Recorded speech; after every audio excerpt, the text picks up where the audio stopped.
विदेश दौरे से लौटने के बाद सीएम भजनलाल शर्मा एयरपोर्ट से लेकर बीजेपी प्रदेश कार्यालय तक भव्य स्वागत उनका किया गया। बीजेपी कार्यालय में मुख्यमंत्री को राजस्थानी संस्कृति और परंपरा का प्रतीक साफा पहनाकर सम्मान किया गया।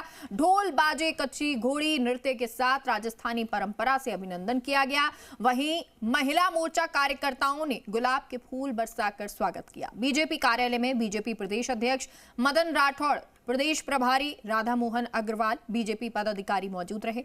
मुख्यमंत्री भजनलाल शर्मा ने कहा कि जापान में प्रवासी भारतीयों ने निवेश में रुचि दिखाई। प्रवासी भारतीय अपनी माटी को कुछ लौटाने के लिए निवेश के लिए तैयार है। राजस्थान में संभावना को देखते हुए निवेश आएगा और सीएम ने कहा कि दिल्ली में 30 सितंबर और 1 अक्टूबर को दिल्ली रोड शो करने वाले हैं। मुख्यमंत्री भजनलाल शर्मा ने कहा कि सभी देशों की भाषाओं के लिए कॉलेज खोला जाएगा।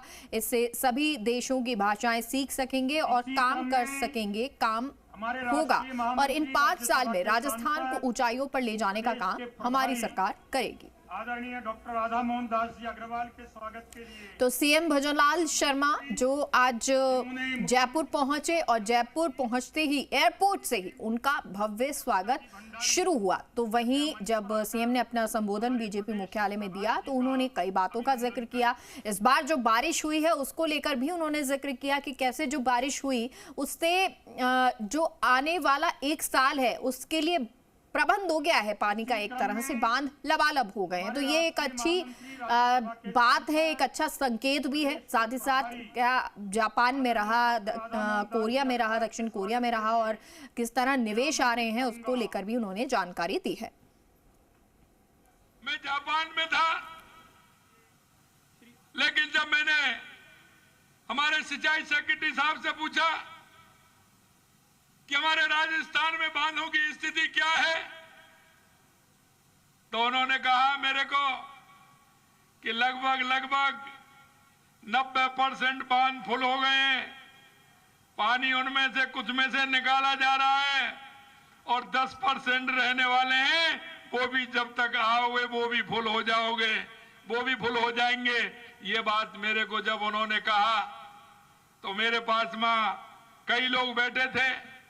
मैंने कहा आप आइए, मिठाई खाइए, क्योंकि ईश्वर की कृपा हुई, राजस्थान के सारे बांध भर गए हैं। इसकी मैं आपको बधाई देता हूं। और जब उन्होंने कहा कि आपके देश के यशस्वी प्रधानमंत्री नरेंद्र मोदी जी पर हमें भरोसा है, पूरे दुनिया में देश के यशस्वी प्रधानमंत्री जी का जो दुनिया भरोसा कर रही है, निश्चित रूप से अभी तक हमने सोचा नहीं था, लेकिन हम राजस्थान में निवेश करने का काम करेंगे और राजस्थान और कोरिया के संबंध इस तरह से होंगे।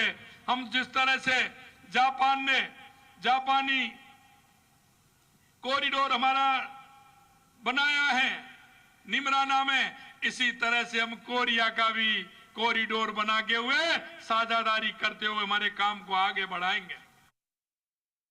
ये हमारे देश का बहुत बड़ा दुर्भाग्य है, क्योंकि देश की आजादी के बाद जिस तरह से देश के अंदर जो वातावरण बनना चाहिए था, जिस तरह से हर क्षेत्र में देश को आगे बढ़ना था, कुछ लोगों के कारण हमारा देश आगे नहीं बढ़ पाया, क्योंकि उन्होंने कभी ध्यान नहीं दिया।